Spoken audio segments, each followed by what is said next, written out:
एक बार फिर मैं आपके समक्ष एक महत्वपूर्ण विषय लेकर आया हूँ।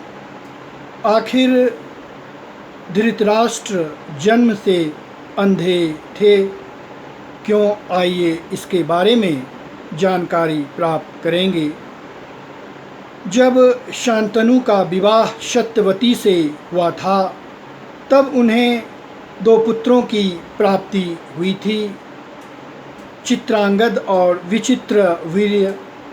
चित्रांगद की मृत्यु बहुत कम उम्र में ही एक युद्ध में हुई थी।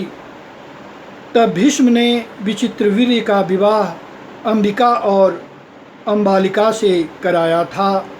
कुछ वर्षों के पश्चात विचित्रवीर्य की मृत्यु हो गई। तब सत्यवती ने भीष्म से कही थी, महर्षि वेदव्यास को बुलाओ, उनकी दिव्य शक्तियों से इन दोनों को पुत्र की प्राप्ति होगी। तब महर्षि वेदव्यास आए और अंबिका को उनकी दिव्य शक्तियों से एक पुत्र की प्राप्ति हुई। दिव्य शक्तियाँ इतनी प्रखर थी जिससे वह बालक अंधा पैदा हुआ, जिसे धृतराष्ट्र के नाम से जाना जाने लगा।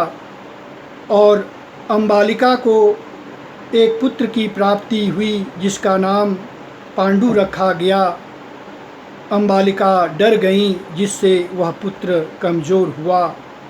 तब सत्यवती अपनी दासी को महर्षि वेदव्यास से मिलाईं, जिससे एक पुत्र की प्राप्ति हुई जिसका नाम विदुर रखा गया। इस तरह से कहा जा सकता है कि धृतराष्ट्र अंधा पैदा हुए थे। एक और कहानी है, जब धृतराष्ट्र पूर्व जन्म में एक क्रूर राजा थे। एक बार वह वन में विचरण करने गए। उसी समय उन्होंने देखा एक हंस अपनी बच्चों के साथ जल में क्रीड़ा कर रहा था। तब वह राजा अपने सैनिकों को आदेश दिया कि उस हंस का आँख निकालकर उन बच्चे को मार डालो।